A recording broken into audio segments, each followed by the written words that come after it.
People trying to say I'm only enemy. Got a code with my dogs, can get in between. I can give them life, no more energy. Amen. Amen.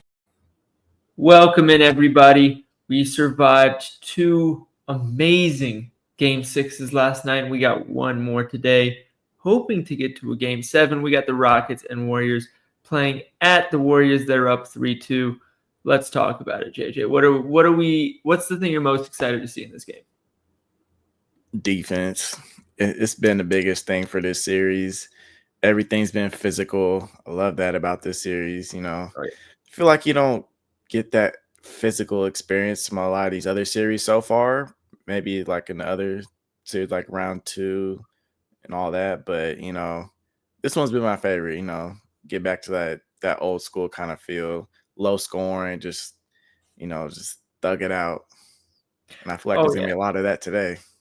Oh, yeah. And I mean, the defense has been great, but we're still getting those Steph Curry moments. We're still seeing those young, explosive moments from the Rockets. So it's definitely been really nice to enjoy. And now we're going into a Game 6 where obviously it's easy to think that the Rockets have it figured out after blowing a team out in Game 5. But then we just saw with the Clippers and Nuggets that it's not that simple. Clippers blew them out in Game 5. Game 6 comes around. Clippers take care of business at home. The home court advantage is a little bit flipped in this one, but it's easy to say, oh, Warriors at home, they're going to close it out. But we both know it's not that simple in this one. I think the Rockets do have a game plan that makes a lot of sense that they've developed over the course of the series. And now we got Curry dealing with that thumb injury that just looks horrible. And it's been pretty clear that the Rockets are trying to target it, so much so that now we got Steve Kerr complaining after the game that the NBA needs to make a rule keeping players from doing that to injured players. This is a risk of an injury. Yeah, it's part of the game. Get over it. Yeah, and Dylan Brooks came out and said, because he was the one that was targeting Curry on some moments, he said, if my ankle's hurt and I'm playing through it, I expect you to go at my ankle. Like, I'm not saying like, oh no, don't touch my ankle. Like, I'm expecting you to, and I have to be able to hold that myself. Curry, and to be fair, Curry's not doing it, complaining. So this isn't a shot at him. It's just kind of like it's a playoff series, it's a physical playoff series, and you got to treat it like that. So don't expect that to stop. It's just a matter of how much is Steph Curry willing to take. But we got a referee crew in this one that is pretty heavy with the whistle. They're not afraid to call fouls. And JJ pointed out that they kind of favor the away team. So this is kind of one of those things where when the NBA wants a Game 7, but like they obviously can't do anything sneaky and like illegal, what they're going to do is they're going to do whatever they can to favor the away team. And what they're doing in this one is they're hiring a referee crew that favors the away team and calls a lot of fouls. So that's where we're at with this one. And it's going to be interesting because one thing that the Warriors have done in spots in this tournament, or not in this, in this series, is they've hacked Steven Adams if they get in the bonus early. And the Rockets obviously love that double big lineup, which we'll get into in a second here as well. So if they do get in the bonus early, Steven Adams is getting big minutes, we might see that deployed again here. But I'll use that as a segue to get into that double big lineup. JJ, I know you got some fun stats for us. Yeah, so we're looking at the differential. It was okay. We'll start with just the double bigs themselves. Sengun and Adams. Filter this real quick, and we got plus 33.6 during the playoffs series so far, alone, right? Just the series alone. But you add in, if they want to go even bigger, they're going to throw in Jabari Smith Jr., right? Which is typically what they've been doing. And it's been dominating the glass doing that. It's a plus 48.8 differential. Now, their best lineup so far, which I think they'll continue to use, they'll add in Fred and Dylan Brooks, right? That's plus 52.6. The Warriors have not been able to stop this lineup at all. And I don't think they're going to figure out a way. They don't have the personnel to match up with these guys is the problem.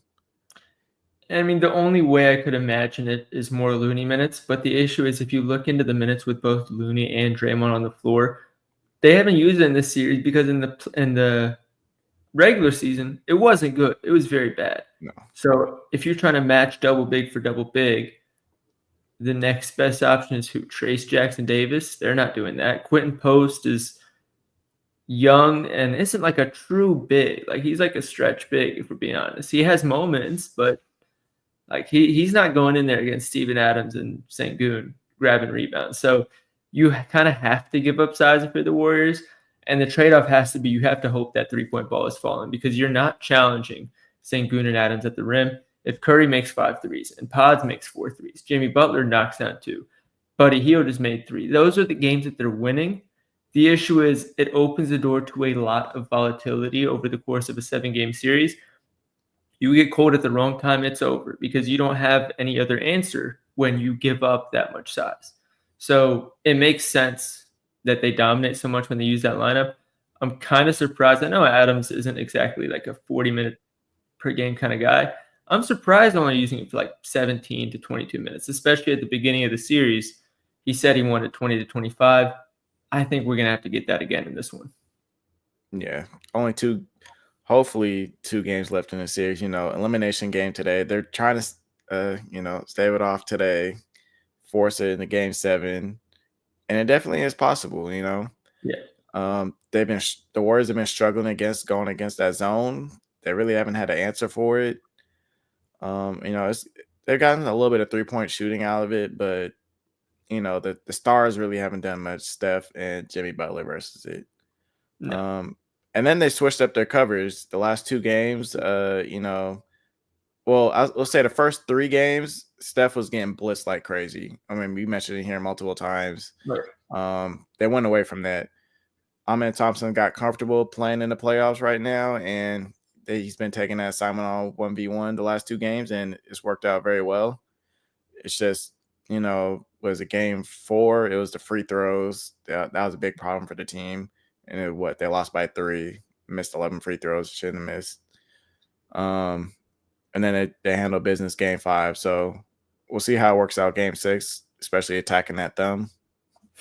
It'll be interesting.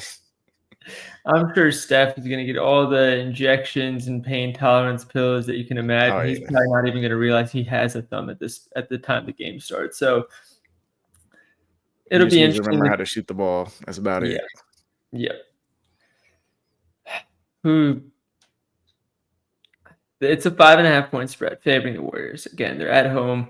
Usually when a team goes up 3-1 and gives up game 5, the script that people like to talk about usually has them taking care of business game 6, and they use game 5 as just like not intentionally taking a game off, but you can tell there's not as much urgency. We saw that in game 5. What do we think is going to kind of happen in game 6? Whether you want to pick a team to win or lose, how do you kind of just see the game playing out? I think it comes down to the Houston Rockets experience. I feel like we went through that with the Knicks and the Pistons series. We thought the Pistons were the better team in that series. They were, but experience caught up to them. They got turnovers and bad moments, let the Knicks go on a couple of runs that just ultimately decided the series outside of getting crossed up by Brunson at the end. But,